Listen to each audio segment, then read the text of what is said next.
Greetings, travelers. Welcome to Lorespire. There was an interesting conversation on the Once Lost Games Discord today about skills, and it was fairly in depth. I think that this new information gives us a somewhat comprehensive understanding of how the skills and character progression system is planned to work for the Wayward Realms at this time. Of course, it is early in development and anything is subject to change, but I hope that they at least keep the core ideas presented here, because in my opinion, they add up to something that could be quite exceptional. Before we get started, let me address the menu image that we're showing.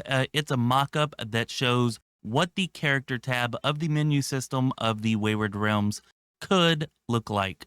Most of the details are placeholders, and we know that at least some of what is shown, like the character level here, would not be in the final design. We know that because they have said that character levels are not going to be part of the progression system. No character levels in the Wayward Realms. This menu image is mostly here just to give us a feel of the style and aesthetic they want for their menus. Now let's talk about skills, attributes, and character progression. There are 8 planned attributes for characters. You can see those shown right here. We don't know how many skills there will be, but there are sure to be a hell of a lot of them. The skills shown here seem likely to be included in the game, but we don't know for sure. Some of them could merely be placeholders.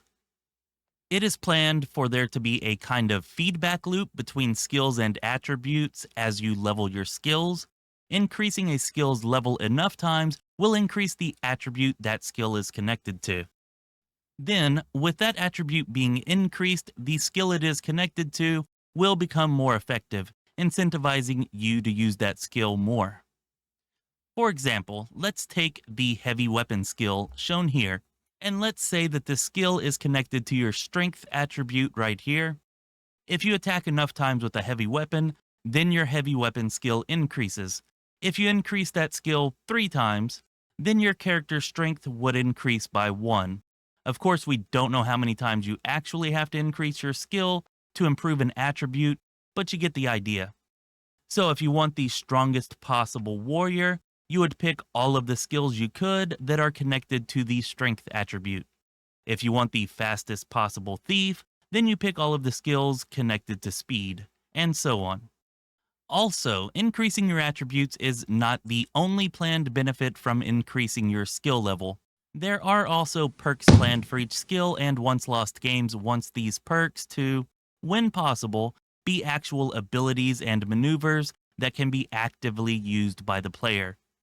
Just as an example, if you had the slashing weapon skill shown here, increasing it could give you a perk that allows you to parry melee attacks, and increasing it further might give you a perk that allows you to parry incoming arrows in addition to melee attacks.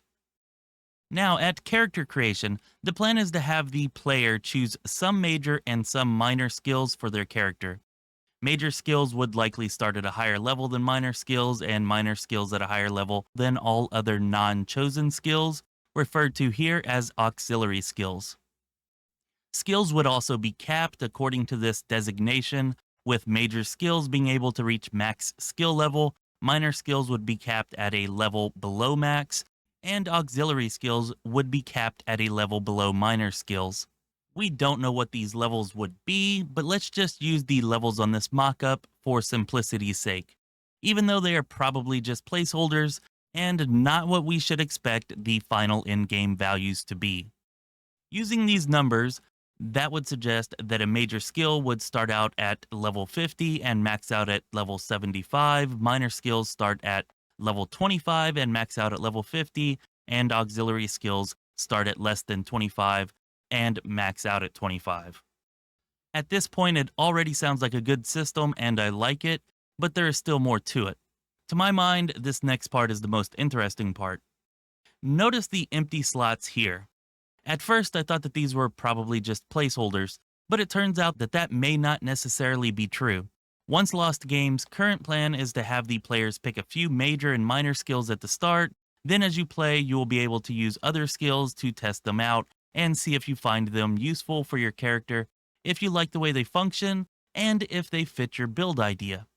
Then, once one of those skills reaches a high enough level, you can have the choice to make it a major or minor skill.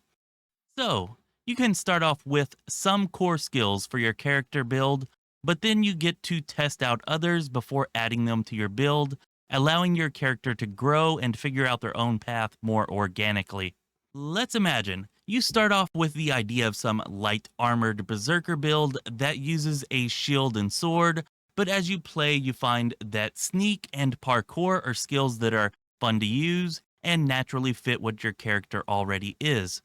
So you decide to make those major and minor skills. You then switch from a sword to a short sword or maybe a dagger and trade in your shield for a parrying dagger. Now your character has organically grown from a berserker type warrior into a stealthy assassin that can still hold his own in head to head combat. I find this progression system to be totally awesome. It has a classic RPG feel to it, but is refined for modern gaming. The feedback between skills and attributes, with the improvement of one also improving the other, should feel very natural in game. And allowing the player to continue to choose major and minor skills during their playthrough should allow for more meaningful character progression. Instead of simply improving your skills and stats, you can actually grow and improve upon your playstyle in a way that makes sense for your character. Organic, natural progression is clearly the focus of this system, and I love that. I sincerely hope the changes to this idea are minimal as the Wayward Realms continues through production. If you want to find out more about the Wayward Realms, check out these videos here, and if this game sounds interesting to you, please use the link in the description of this video to go check out the Wayward Realms Kickstarter and give some support if you are able to. Let me know what you thought of all this down in the comments section. Thank you for your time. This has been Chris with Lorespire.